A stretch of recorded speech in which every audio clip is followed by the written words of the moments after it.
गड्ढा होता है। फिजियोथेरेपी का तो अवेयरनेस ही नहीं है। वो फिजियोथेरेपी तब आती है जब वो उनका डैमेज हो चुका होता है और सब जगह से वो लुटा चुके होते हैं। बियॉन्ड ऑफ फिजियोथेरेपी क्या करते हैं मोस्टली पेशेंट की, सबको पता है कि जो हड्डियों का जो मेन सोर्स है वो कैल्शियम और विटामिन डी है। तो वो क्या कर देते हैं कि लेना शुरू कर देते हैं बाजार में, मेडिकल स्टोर से विटामिन डी और कैल्शियम आमतौर पे लोग सप्लीमेंट लेना शुरू कर देते हैं। तो ये बिना डॉक्टर के जांच परख और बिना डॉक्टर के सुझाव के अच्छा सवाल किया सोनू, कितना कैल्शियम भाई, सबसे ज्यादा इम्पोर्टेंट। अब देखिए, मैं पर्चा अगर किसी पेशेंट का देख रहा हूँ और वो 4 साल से इलाज कर रहा है तो उसके किडनी में स्टोन हो जा रहा है, और वो क्योंकि जितने भी डॉक्टर बदलता है वो कैल्शियम दे रहा है। भाई बॉडी में कैल्शियम की नीड कितनी है उतना देखो ना। उसके बाद दूसरा प्रॉब्लम ये है कि सही अगर हम अपना ट्रीटमेंट करना है तो सबसे पहले तो अगर घुटने में दर्द है तो एक्सरे होना सही सबसे इम्पोर्टेंट है। डायग्नोसिस मोस्ट इम्पॉर्टेंट है, जो कि जहाँ हम फेल कर जाते हैं इंडियंस, कि हम दवा पहले लेते हैं और डायग्नोसिस तब होती है जब वो दवा से कंट्रोल नहीं होता है। और उसी चीज़ों को हमने फॉर्मूला करके एक ऑस्टियोश्योर कॉन्सेप्ट बनाया है। इस कॉन्सेप्ट का मुख्य उद्देश्य मैं 1 मिनट में बता देता हूँ क्या है। आपको घुटने में दर्द है तो आप सबसे पहले हमारे यहाँ व्हाट्सएप नंबर पे केवल अपना एक्सरे करा के भेज दो। आपको, अब मैं उस चीज़ का 13-14 साल से काम कर रहा हूँ तो वो एक्सपर्ट तो हो ही गए, तो हम एटलीस्ट एक्सरे देख के तुरंत बता सकते हैं कि भाई ये आपको ये दिक्कत है।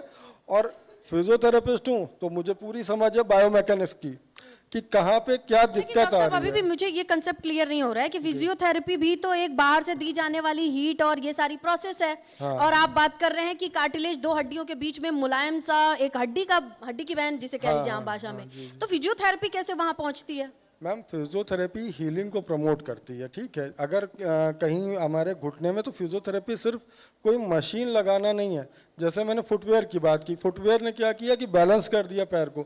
आपको पता है कि 95% अगर किसी डॉक्टर को या उसके घर में किसी को होगा तो सबसे पहले वो अपना फुटवेयर चेंज करेगा, क्योंकि ऑस्टियोआर्थराइटिस मीडियल कार्टिलेज को ही ज़्यादातर डैमेज कर होता है। और हम महिलाओं की मजबूरी ये हील जो पहन के चल रही हैं मैम, वो तो अब आपको चेंज करना पड़ेगा, क्योंकि अब तो फुटवेयर के बहुत ऑप्शंस आ गए हैं।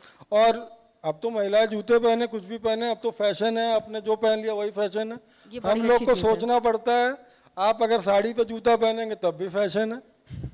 आप क्रॉक्स पहन नहीं सकते। ना मैं नहीं पहन सकता, मुझे तो यही पहन के जाना पड़ता है। आज के डेट में इतना मॉडर्न हो चुके हैं हम, स्टिल हमें सर्जरी से बहुत डर लगती है। सर्जरी से तो डरना चाहिए। सर्जरी में मैं क्या अगर बात कर रहे हैं, ये जो घुटना ट्रांसप्लांट होते हैं, तो ये क्या डरने की बात है इससे? नहीं मैम, अगर वो हमारी कार्टिलेज पूरी डैमेज हो जाती है, जिसको 4th स्टेज बोलते हैं, तब तो हमें करना ही करना है। मेरा काम उसी चीज को आपको अर्ली एज में, आपको आज घुटने में नहीं दर्द हुआ कि आज शाम को दर्द हुआ, कल सुबह ऑपरेशन कराना है।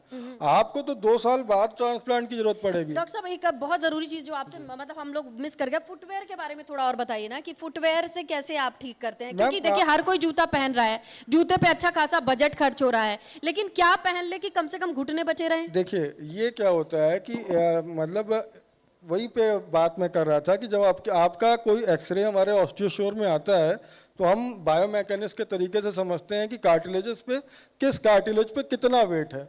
मान लीजिए कि आप दोनों हो, ये बीमार है और काम भी इन्हीं से कराया जा रहा है, तो एटलीस्ट आपको काम दे दिया जाए तो इनके ठीक होने की, रिकवरी होने की चांसेस बढ़ जाएंगे।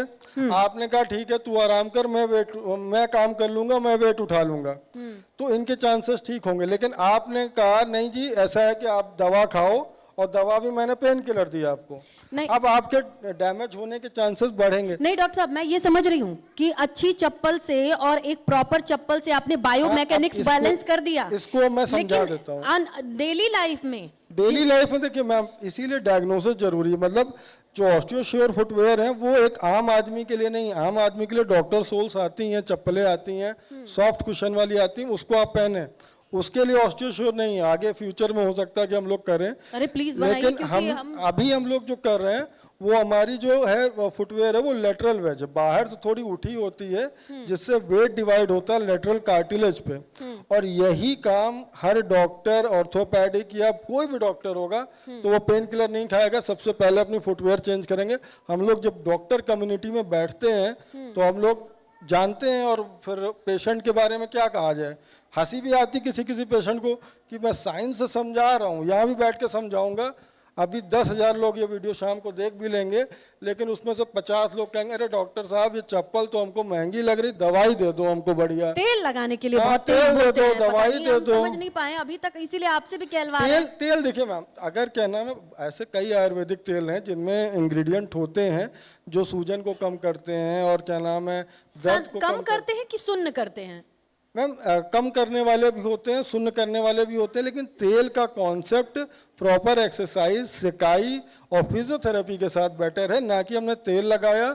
और हाँ, सुन्न करने वाला अगर कोई क्लेम कर रहा है कि तेल से ठीक होगा तो वो सुन्न करने का, अगर कोई क्लेम कर रहा है कि ये दवा खा लो दर्द की या किसी चीज़ की, या कोई ऑनलाइन दवा बिक रही है, मैं कन्फर्म कह सकता हूँ या तो उसमें आयुर्वेदिक तरह की या कोई और तरह की पेन किलर जरूर होगी जिससे वो दर्द कम हो जाए।